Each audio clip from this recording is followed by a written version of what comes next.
అదే RTV app వార్తల్ని క్షణాల్లో చదివే అవకాశం ఉంటుంది. ఒక న్యూస్ పేపర్, ఒక టెలివిజన్ ఛానల్ మీ చేతుల్లో ఎప్పుడూ ఉంటాయి. ప్రొద్దుటూరు నియోజకవర్గంలో ప్రజలకు ఉపయోగపడని, ప్రతిపక్ష హోదా కూడా రాని పార్టీకి సంబంధించిన ప్రజల చేత ప్రొద్దుటూరులో శాశ్వతంగా రాజకీయ సమాధి కట్టబడిన, అసాంఘిక కార్యక్రమాలకు గతంలో బిగ్ బాస్ అయిన, ల్యాండ్ కబ్జాలకో, బెదిరింపులకో, దౌర్జన్యాలకో అన్నిటి దానికి ప్రొద్దుటూరును భ్రష్టు పట్టించి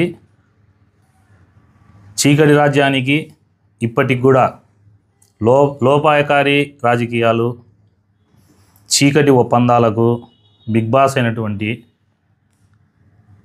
మాజీ శాసనసభ్యుడు రాచమల్లి శివప్రసాద్ రెడ్డి గారు, నాకంటే వయసులో పెద్దోడు, నాకంటే 2 దఫాలు ఎమ్మెల్యేగా పనిచేసినాడు, గౌరవప్రదమైన వ్యక్తిగా ఉండాల్సిన వ్యక్తి ప్రెస్ మీట్లలో నన్ను ఉద్దేశించి ప్రవీణ్ అనేవాడు ఒక బఫూన్ అని మాట్లాడినాడు. రాచమల్లి శివప్రసాద్ గారికి చెప్తానా, ఒకసారి నా ఫేస్ సైడ్ చూడు. నువ్వు బఫూన్ అన్నా కూడా చిరునవ్వుతో నవ్వుతా, నువ్వు బఫూన్ అన్నా కూడా నేను నవ్వుతానే ఉండా, చిరునవ్వే నా మొహం మీద ఉంది. అంతకంటే ఎన్నో మాటలు నువ్వు నీ చెంచాలతో గత 5 ఏళ్ళలో నువ్వు అనిపించినా కూడా ప్రొద్దుటూరు ప్రజల కోసం భరించిన, ప్రొద్దుటూరు ప్రజల కోసం ప్రశ్నిస్తా, నువ్వు చేసే అవినీతి, అక్రమాలు, చీకటి ఒప్పందాలు అన్నీ బయట పెడతా, ప్రొద్దుటూరు ప్రజల కోసం నేను భరిస్తాడా. నువ్వు బఫూన్ అన్నంత మాత్రాన నా చేతికి చిటికిన వేలుకుండే ఈ వెంట్రుక కూడా పోదు. డిఏడబ్ల్యూ కాలేజీకి సంబంధించినది, డిఏడబ్ల్యూ కాలేజీ నిర్మాణం, ఆ ప్రాంతంలో డిఏడబ్ల్యూ కాలేజీలో ఏదైతే 11 ఎకరాలు అమ్మి ఆడ నిర్మాణాలు జరిగి ప్లాట్లు వేసినారో ఆ స్థలము నీ హయాంలో రిజిస్టర్లు అయినాయి, నీ హయాంలో చేతులు మారినాయి. నీకు 70 లక్షల రూపాయల డబ్బులు ఇచ్చినాం, ఓవరాల్గా 2.5 కోటి డబ్బులు ఇచ్చినామని చెప్పేసి ప్రెస్ మీట్లోనే చెప్పడం జరిగింది. మరి నువ్వు అక్రమమా సక్రమమా అది చెప్పమంటే దానికి జవాబు చెప్పవు. మార్షి స్కూల్ తిప్పిలేసినావా అంటే చెప్పవు. నేను చెప్తానా, డిఏడబ్ల్యూ కాలేజీకి మహర్షి విద్యాసంస్థలకు సంబంధించినవి మొత్తం త్వరలో ప్రొద్దుటూరు ప్రజలకు పేపర్లు చూపించి దాంట్లో జరిగినటువంటి అక్రమాలు ఏంటి, దాంట్లో నీ పాత్ర ఏంది, ఎన్ని కోట్లు చేతులు మారినాయి, దాంట్లో ఉండే వ్యక్తులు ఎవరు, విద్యని చెప్పే విద్యాలయాలు దేవాలయాల కంటే చాలా ఉన్నతమైన ప్లేస్ గుడి అంటే, బడి అంటే. ఎవరైనా గుడిని బడిని ఒకేలాగా ఆరాధిస్తాం. అలాంటి విద్యా సంస్థలకు దానం చేసిన స్థలాలు అమ్ముకుండే నువ్వు నా గురించి మాట్లాడతావా?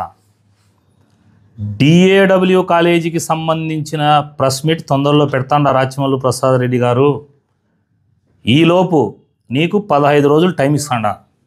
15 రోజుల లోపల నువ్వు మహర్షి స్కూల్ మీద, డిఏడబ్ల్యూ కాలేజ్ మీద ప్రజా ప్రయోజన వ్యాజ్యం వేసి నీ నిజాయితీ నిరూపించుకో.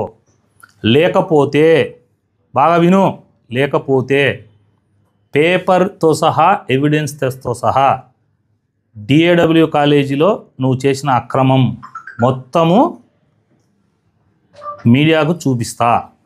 తరువాత దాని మీద న్యాయ పోరాటము, ముఖ్యమంత్రి గారికి ఫిర్యాదు నేనే చేస్తాండా. ప్రొద్దుటూరు ప్రజలకు ఉపయోగపడేదానికోసం పనిచేస్తా. నన్ను తిడితేనో లేకపోతే తప్పుడు మాటలు మాట్లాడితేనో ఏమీ రాదు రాచమల్లి ప్రసాద్ రెడ్డి గారు. ప్రొద్దుటూరు ప్రజలకు నా మీద పెట్టే టైము ప్రొద్దుటూరు ప్రజల కోసం నువ్వు పెట్టు.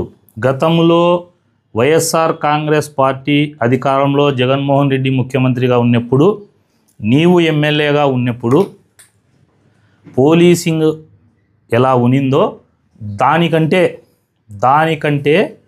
60% ఆఫ్ పోలీసింగ్ ఇప్పుడు బాగుంది. నేను 100% అని చెప్పలే, గతంలో 0 అయితే ఇప్పుడు 60% ఉంది. దాన్ని చిన్నగా 70, 80, 90కి తీసుకొచ్చేదానికి రాజకీయ నాయకులైనటువంటి మనం ప్రొద్దుటూరులో ఇక్కడ ఉన్నటువంటి ప్రజాప్రతినిధులు కానీ, నువ్వు కానీ, నేను కానీ, ఇంకొక వేరే పార్టీ లీడర్లు కానీ మనమందరము మన ఊరు బాగుండాలని చెప్పేసి మనం ఇచ్చేయాలి. కానీ చీకటి ఒప్పందాలు పెట్టుకొని సారికి పోలీసు వాళ్ళు అది చేయలే, ఇది చేయలే, ఏం చేయలే, ఏందో నేను గంజాయి ఎక్కడుందో నేను తెప్పిస్తా అంటావు. ఎందుకు నువ్వు తెప్పించి మీడియాలో షోలు ఎందుకు కొడతావు? పలానా చోట ఉంటే డైరెక్ట్గా యంగ్ ఆఫీసరు, స్ట్రిక్ట్ ఆఫీసరు, మంచి ఆఫీసరు, గతంలో మీ ప్రభుత్వంలో కంటే ఇప్పుడు వచ్చిన ఎస్పీ గారు చాలా మంచి ఆఫీసరు. డైరెక్ట్గా నాకు కాల్ చేసి సార్ పలానా చోట పలానా వ్యక్తి దగ్గర గంజాయి ఉంది, లేదు పలానా చోట గ్యాంబ్లింగ్ జరుగుతుంది, లేదు పలానా చోట ఇంకోటి జరుగుతుంది చెప్పు. డిఎస్పీ మేడం ఉన్నారు, కొత్తగా వచ్చిన ఆఫీసరు, బాగా పనిచేస్తున్నారు, మేడంకు ఫోన్ చేసి చెప్పు. లేదు నీ దగ్గర ఏమైనా ఆధారాలు ఉంటే వాళ్ళు చర్యలు తీసుకోకపోతే నువ్వు మాట్లాడాలి. కానీ వాళ్ళు బాగా పనిచేస్తానే, నీ గవర్నమెంట్లో కంటే పోలీసు వాళ్ళు బాగా పనిచేస్తానే, ఇది ఒక ఫ్యాషన్ అయిపోయింది.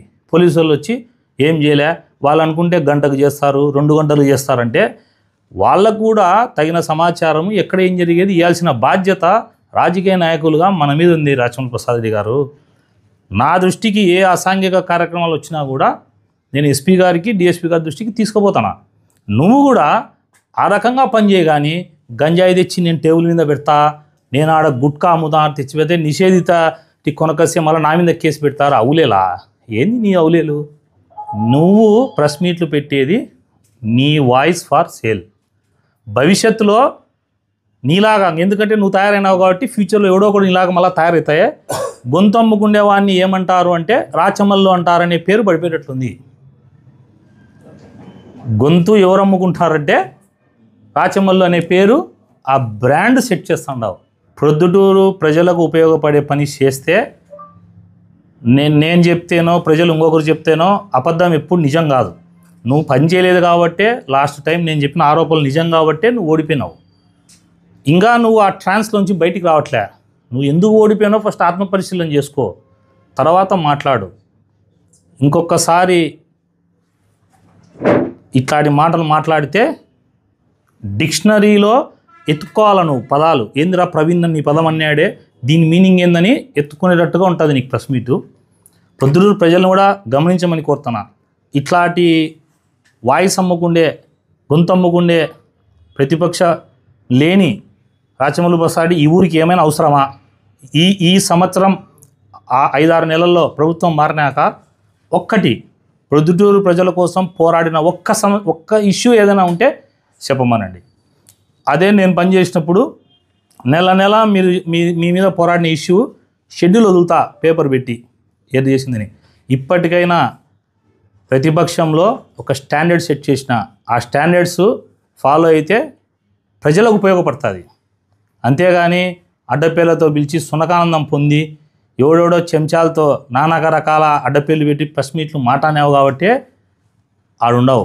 ఇంకా అదే ఫాలో అయినావు అనుకో, డిపాజిట్ రాదు నెక్స్ట్ ఎలక్షన్లకి. గుర్తుపెట్టుకో రాచమల్లు ప్రసాద్ రెడ్డి గారు. మరిన్ని వీడియోస్ కోసం ఛానల్ ని సబ్స్క్రైబ్ చేయండి, లేటెస్ట్ అప్డేట్స్ కోసం వాట్సాప్ ఛానల్ ని ఫాలో చేయండి, అండ్ లింక్ డిస్క్రిప్షన్ లో ఉంది.